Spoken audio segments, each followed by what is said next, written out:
అయితే అక్కడ చెప్పబడుతున్న మాట ఏంటంటే అపహాసకులు కూర్చున్న చోట కూర్చుండక, అంటే వాళ్ళు కూర్చున్న చోట మనమైనా కూర్చోకూడదు, లేదంటే మనం ఉన్న చోట వాళ్ళైనా ఉండకూడదు.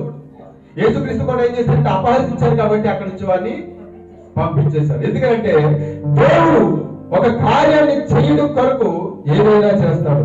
ఆ చిన్నదాని బంధువులు, ఆ చిన్నదాన్ని ప్రేమించినటువంటి వారు ఎంతో మనస్తాపం చెంది గొల్లుని ఏడుస్తున్న వారందరూ దేవుడు బయటికి వెళ్ళిపోమన్నాడు. వారు అపహసించారు, వారు హేళన చేశారు. మన జీవితంలో కూడా మన ఆలోచనలు మనం హేళన చేయొచ్చు.